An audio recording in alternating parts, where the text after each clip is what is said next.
Assalamualaikum warahmatullahi wabarakatuh. Baik, perkenalkan, nama saya Ahmad Khaironi, NIM A7101900040.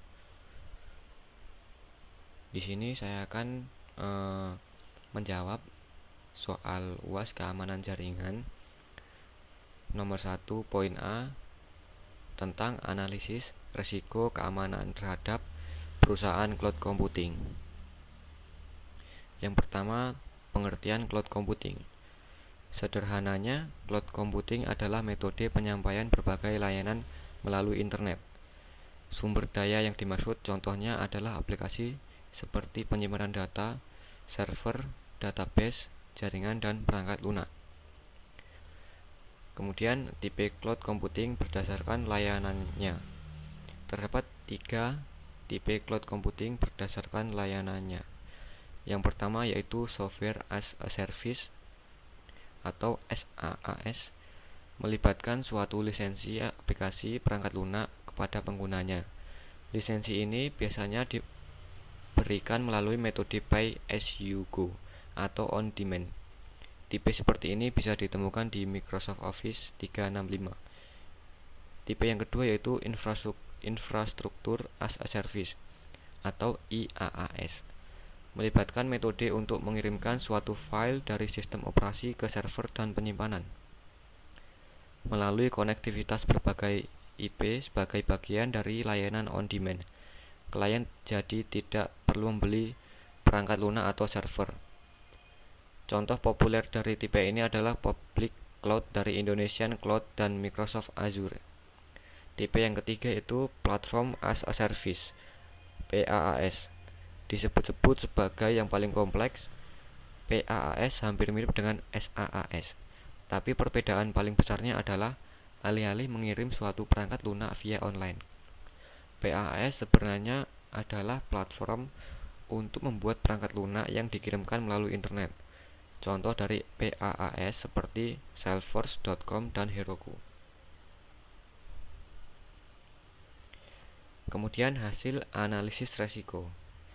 Terdapat 3 poin, di mana yang poin pertama menjelaskan tentang analisis resiko yang pada akhirnya akan memberikan hasil identifikasi resiko beserta rekomendasi kontrol keamanan yang terkait dengan upaya menurunkan resiko tersebut.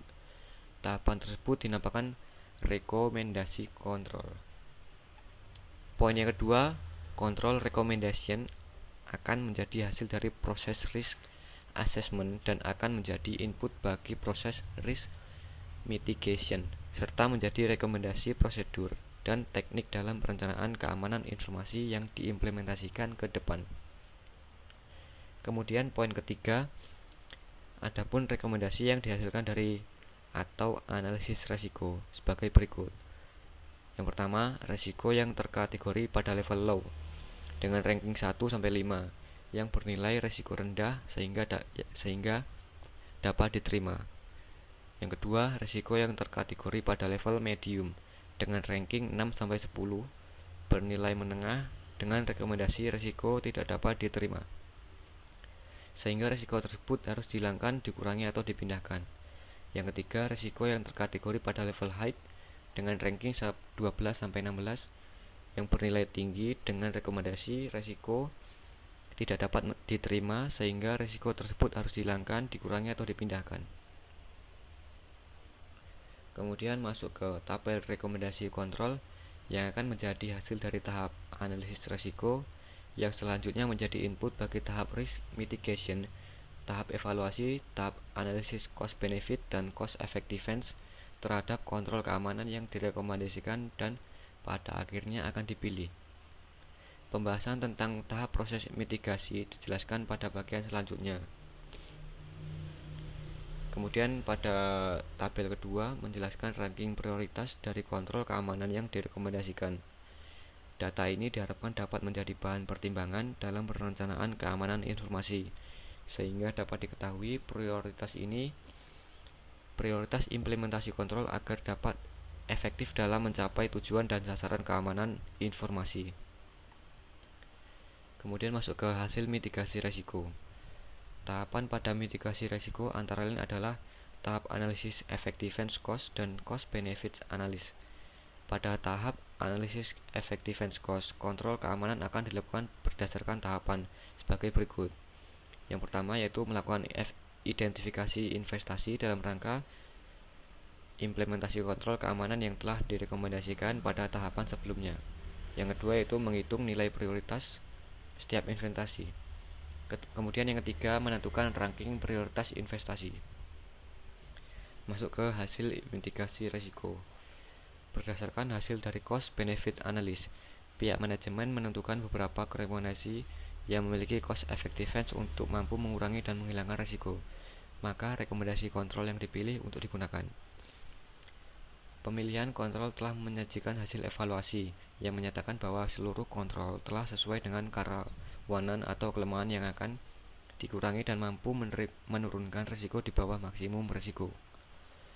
Sedangkan analis cost benefit yang menyatakan bahwa 18 kontrol yang direkomendasikan dapat mengurangi minimum risiko dengan biaya implementasi yang lebih kecil dibandingkan biaya atau nilai risiko jika tidak diimplementasi.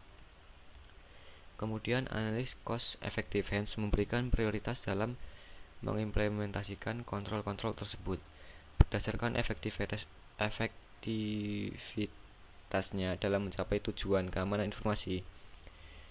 Terdapat confidentiality, integrity, dan availability. Berdasarkan hasil evaluasi dan analis, dapat disimpulkan bahwa 18 kontrol dipilih untuk diimplementasikan. Sekian sedikit penjelasan untuk menjawab soal nomor 1 bagian A. Apabila ada salah kata, saya mohon maaf. Saya akhiri. Wassalamualaikum warahmatullahi wabarakatuh.